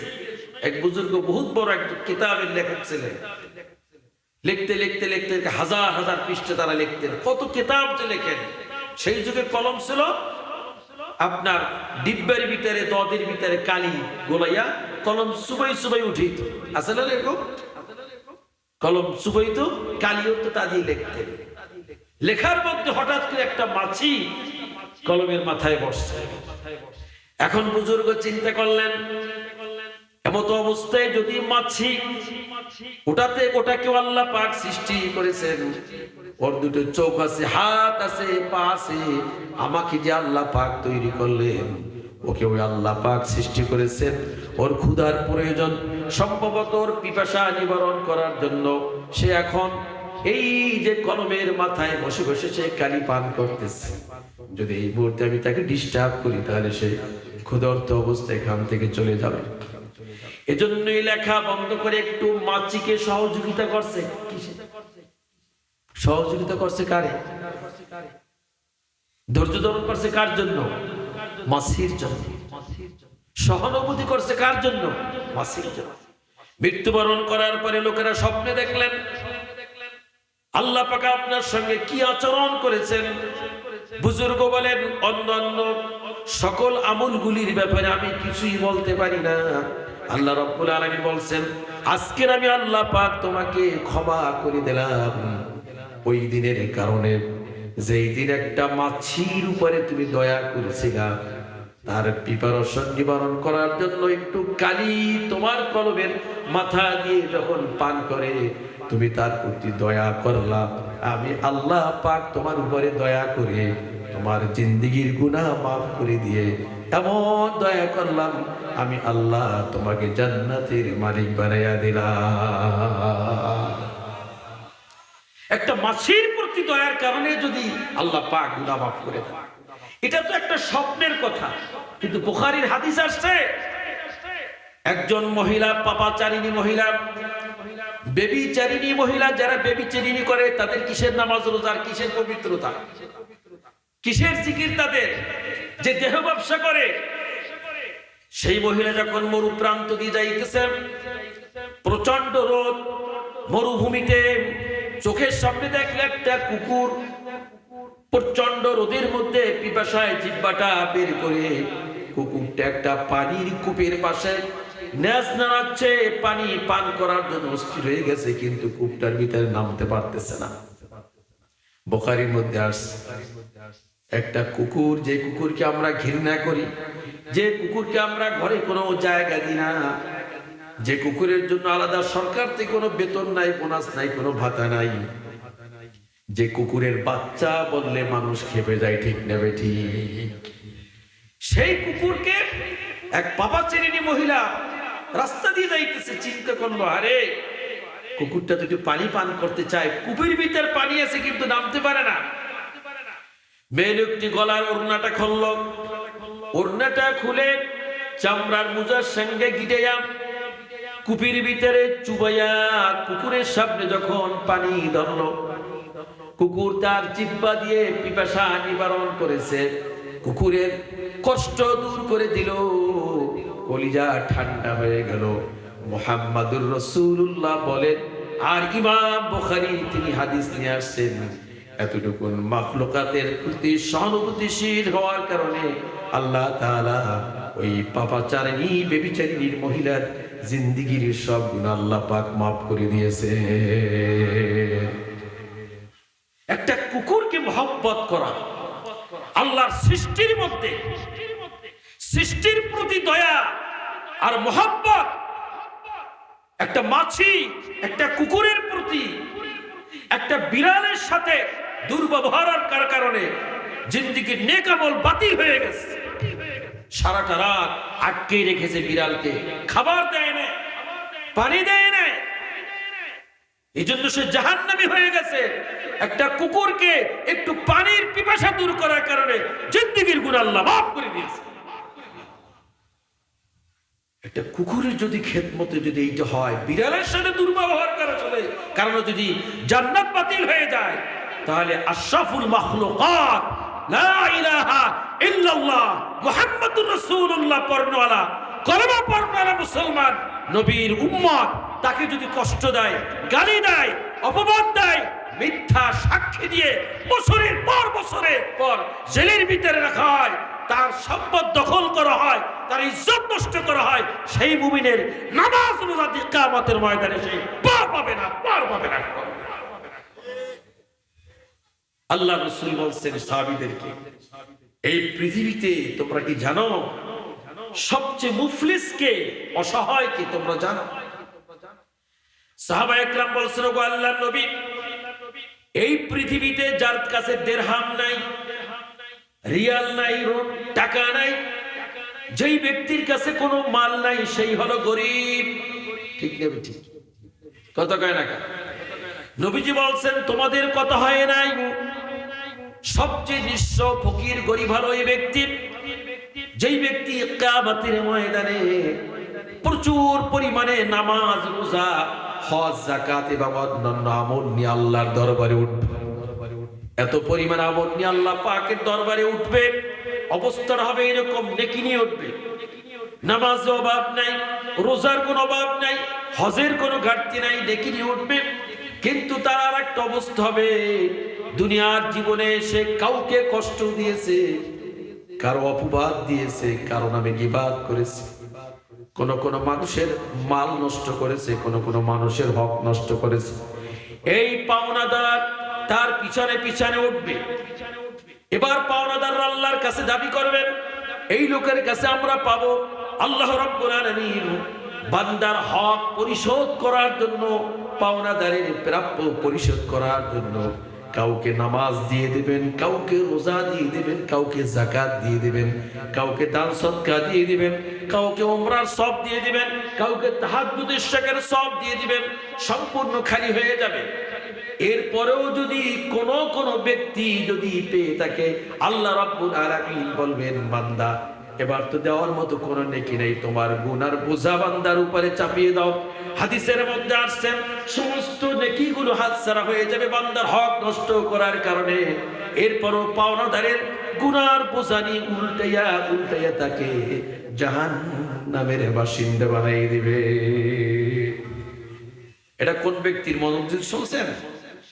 যেই ব্যক্তি নামাজ রোজা হজ যাকাত, এই টুপি দাড়ি, এই সমস্ত আমলের কোনো ঘাটতি নাই, এই সওয়াব নিয়ে কিয়ামতের ময়দানে আকাশ চুম্বি এত পরিমাণ সওয়াব, কিন্তু পাশাপাশি তার গুনাহ আছে কি, বান্দার হক নষ্ট করেছে, সে তার ওয়ারিসদেরকে ঠগাইছে, সে তার প্রতিবেশীদেরকে কষ্ট দিয়েছে, সে মিথ্যা অপবাদ দিয়েছে, কোন নারীর নামে অপবাদ দিয়েছে, কোন মেয়ের নামে অপবাদ দিয়েছে, কোন পুরুষের নামে অপবাদ দিয়েছে, অথচ সে অন্যায় তারা করে না, কোন তথ্য প্রমাণ ছাড়া একজন আরেকজনের পিছনে বদনাম করেছে, আছে না? এই ধরে বলে খাদ্যে ভেজাল দিয়েছে, এভাবে করে হক নষ্ট করেছে, মিথ্যা সাক্ষী দিয়েছে কোর্টে।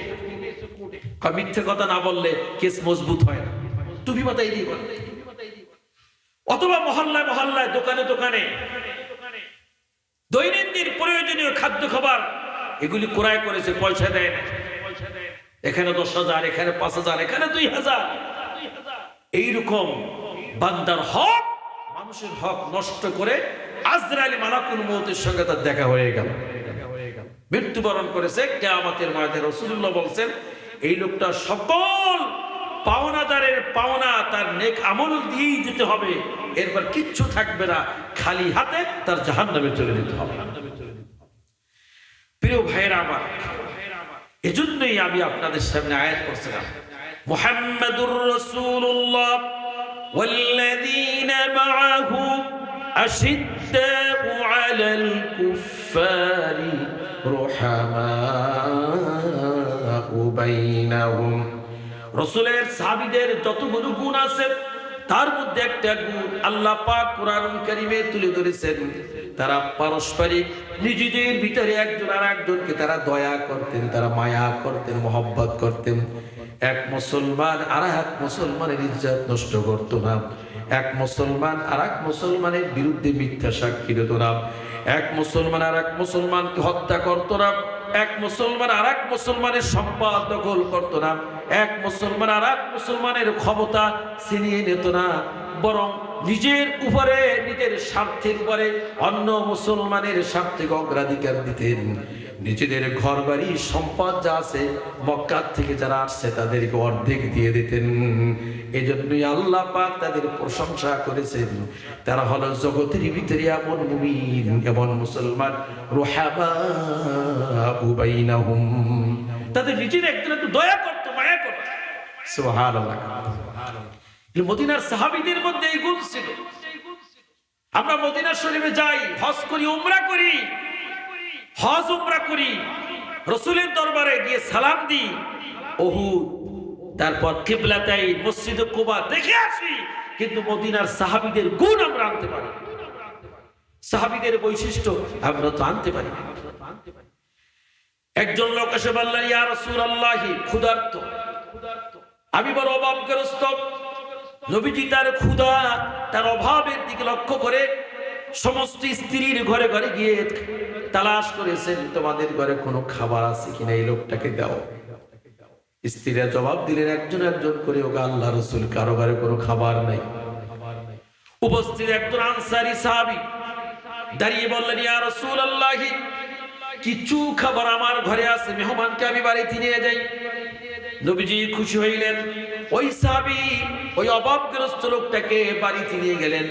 স্ত্রীর কাছে গিয়ে বললেন, ওগো আমার স্ত্রী, আল্লাহ তাআলা আমাদের কপাল খুলে দিয়েছেন, তার কারণ হচ্ছে রাসূলুল্লাহর একজন মেহমানকে আজকে আমাদের বাড়িতে নিয়ে আসছে। স্ত্রী বললেন, স্বামী গো, ঘরে শুধু আমাদের বাচ্চাদের খাবার ছাড়া কোনো খাবার নাই, মেহমানকে কি দিয়ে আপনি মেহমানদারি করাইবেন? খোদার কসম, বাচ্চাদের খাবার ছাড়া ঘরে আর কোনো খাবার নাই। সাহাবী তার স্ত্রীকে বললেন, বুঝলাম, বাচ্চাকে ঘুম পাড়িয়ে দাও রাত্রে না খাওয়াইয়া, দুধের বাচ্চাগুলোকে না খাওয়াইয়া রাতের বেলা তুমি ঘুম পাড়িয়ে দাও। এরপর মেহমানকে যখন মেহমানদারির ব্যবস্থা করব, তার সামনে যখন বাচ্চাদের খাবার দিব, তখন বাতি বন্ধ করে দিবে। তার কারণ বাতি যদি জ্বালানো থাকে, মেহমান আমাদের রেখে সে খাবার খাবে না, অন্ধকার হয়ে যাবে। আমরাও মুখ দিয়ে আওয়াজ করবো, হাত নাড়াচাড়া করবো, যাতে বুঝি আমরাও খাই। অন্যদিকে বাচ্চাদেরকে ঘুম পড়াই দিলেন, আর নিজেরা খাইলেন না, বাহানা তৈরি করলেন, বাতি বন্ধ করে দিলেন। এই যে নিজের উপরে, সন্তানের উপরে অন্য মুমিনকে অগ্রাধিকার দিলেন, মেহমানদারি করাইলেন, খাবারের ব্যবস্থা করলেন। আল্লাহ রাব্বুল আলামিন আরেকজন ক্ষুধার্ত অভাবীকে এইভাবে নিজেদের উপরে প্রাধান্য দেওয়ার কারণে আসমানওয়ালা জমিনওয়ালা এত খুশি হয়ে গেছেন, সঙ্গে সঙ্গে জিব্রাইলকে পাঠাই দিয়ে আয়াত পাঠাই দিলেন, ওয়ায়ুসিরুনা আলা আনফুসিহিম ওয়ালাউ কানা বিহিম খাসাসা। এর অর্থ হচ্ছে, নবীজি আপনি তাদেরকে জানাই দেন, অভাবগ্রস্ত ব্যক্তি নিজেদের ভিতরে কষ্ট, খাবারের অভাব, পোশাকের অভাব, অনেক কিছু অভাব আছে, অভাবের মধ্যে দিয়েও অন্য লোকদেরকে তারা প্রাধান্য দেয়, অগ্রাধিকার দেয়। এটা আল্লাহ রাসূলের হাতে গড়া মদিনার সাহাবীদের গুণ। নিজেরা না খেয়ে অন্যদের খাবার, নিজেদের পোশাক একটু কম দামের হোক, একটু কমাই খরচ করি, আরেকজনকে সাহায্য করা। প্রিয় ভাইরা আমার, যে এতক্ষণ যে আলোচনা আমি করলাম, আমাকে 1 ঘন্টাতে বেশি হয়ে গেছে। হ্যাঁ হ্যাঁ, মাফ করে দিন, আমি বুঝি নাই। মেহমান এসে বসে আছে, প্রধান বক্তা, আরো আমাকে একটু ইশারা দিলে হইত। এই জন্য সবার কাছে ক্ষমা চাই। আবার দেখা হবে ইনশাআল্লাহ। গত বছর আসছিলাম না, হযরত মাওলানা রুহুল আমিন আকবর সাহেব মাদ্দাজিল্লুহুল আলী বন্ধুবর কেরানীগঞ্জ মডেল টাউনে মাদ্রাসা করছিলেন। সবসময় যোগাযোগ রাখতেন, আসতেন, দেখা সাক্ষাৎ করতেন। এখনো নিয়মিত যোগাযোগ হয়, খুব মহব্বত করে দাওয়াত দিয়েছেন। আমরা যারা আজকে এই মাহফিলে আসছি, সবচেয়ে বড় বৈশিষ্ট্য এই মাহফিলে আমরা কোনো কন্ট্যাক্ট করি নাই যে এত টাকা দেওয়া লাগবে, ভাড়ার টাকা আগে দেন। এবার আমাদের কাছে আমাদের কিছু না দিলেও আলহামদুলিল্লাহ, দিল আলহামদুলিল্লাহ। এই মনের মানুষ। পোস্টারে তো নাম দেখলাম, হাজার হাজার মানুষ আসবে আর 60,000 টাকা 70,000 টাকা কন্ট্যাক্ট করা, এর চেয়ে কিছু চাওয়া নাই, কিছু দাবি দেওয়া নাই। নবী রাসূলগণের এইটাই বৈশিষ্ট্য ছিল। নবী রাসূলগণ দাওয়াতি কাজ করতেন, কিছু চাইতেন না। সুবহানাল্লাহ। হযরত মাওলানা রুহুল আমিন আকবর সাহেব, সে শহরের মাদ্রাসা, সবই তো আল্লাহর পক্ষ থেকে ফয়সালা। শহরের মাদ্রাসা যে কারণেই হোক না কেন ছেড়ে দিয়ে নিজ জন্মভূমি, নিজ গ্রাম, জন্মভূমি নিজ গ্রামে আইসা এই অন্ধকার জায়গাকে আলোকিত করেছে। আপনাদের ছোট্ট ছোট্ট কচি কচি বাচ্চাগুলো, নাতিগুলো, আপনাদের আদরের সন্তানগুলো এখানে পড়াশোনার মতো সুন্দর একটা ব্যবস্থা করলেন। এটা মাদ্রাসা হয়ে গেল। এর কারণে এই মাহফিলের ব্যবস্থা হলে আপনার ওয়াজ শুনতেছেন, মসজিদ হচ্ছে, শিক্ষকরা এখানে পড়াইতেছেন, এই বাচ্চাগুলো দিনদার হচ্ছে, পরহেজগার হচ্ছে, ওরা আলেম হবে, হাফেজ হবে, মাওলানা হবে, মুফতি হবে, গোটা এলাকা আলোকিত হয়ে যাবে। জোরে কোন আল্লাহু আকবার। সুতরাং উনি আপনাদেরকে সবচেয়ে বড় ইহসান করতেছেন, সবচেয়ে বড় উপকারকারী এই সমাজের ভিতরে কে? ওই ব্যক্তি যে ব্যক্তি আমাদেরকে ঈমান চিনায়। সুবহানাল্লাহ। যে ব্যক্তি আমার সন্তানের ঈমানকে বাঁচায়, যে ব্যক্তি আমার পরিবারের ভিতরে কোরআনে আলো দেয়, তার চেয়ে পৃথিবীতে সবচেয়ে বড় অবদানকারী আর কেউ নেই। সুতরাং তিনি তার পক্ষ থেকে আপনাদের এই খেদমত করতেছেন। আর আশা করি আপনারা সবাই তার কাছ থেকে দূরে থাকবেন না, কাছে আসবেন। জোরে বলেন, কাছে আসবেন না দূরে যাবেন? কাছে আসবেন, খোঁজ খবর নেবেন, প্রয়োজন পুরা করবেন। আপনাদের সহযোগিতা, আর্থিক সহযোগিতা করবেন। আর তিনি ইলমি সহযোগিতা, আর্থিক আর ইলমি সহযোগিতায় মসজিদ তৈরি হয়, আর্থিক আর ইলমি সহযোগিতায় মাদ্রাসা তৈরি হয়, আর্থিক আর ইলমি সহযোগিতায় আলেম তৈরি হয়। ঠিক নেবে, ঠিক। সুতরাং প্রতিটা দিনের কাজে আপনাদের অবদান আছে, আছে না নাই? আপনাদের ছাড়া কিছু করা সম্ভব না। এই জন্য এই মাদ্রাসায় কিছু প্রয়োজন থাকলে ইনশাল্লাহ সেগুলি পুরা করবেন। কি কি প্রয়োজন আছে আমি জানি না, আমাকে বলেন নাই, তো আমি একটু ইঙ্গিত দিয়ে গেলাম। যা যা প্রয়োজন ইনশাল্লাহ আল্লাহ তাআলা আপনাদেরকে দিবার তৌফিক দান করেন। আল্লাহ আপনাদের সবাইকে যেন কবুল করেন, মাহফিলকে যেন কবুল করেন। আল্লাহ তাআলা এই মাদ্রাসাকে যেন আল্লাহ তাআলা বড় বানাই দেন। আপনাদের ঘরে ঘরে যেন কোরআনের হাফেজ বানাই দেন। আপনাদের বংশের ভিতরে যেন আল্লাহ তাআলা আলেম বানাই দেন। আপনাদের সবাইকে যেন বাইতুল্লাহর মেহমান হিসেবে আল্লাহ পাক কবুল করেন। ওয়া আখির দাওয়ানা আলহামদুলিল্লাহি রাব্বিল আলামিন। আসসালামু আলাইকুম ওয়া রাহমাতুল্লাহ ওয়া বারাকাতুহু।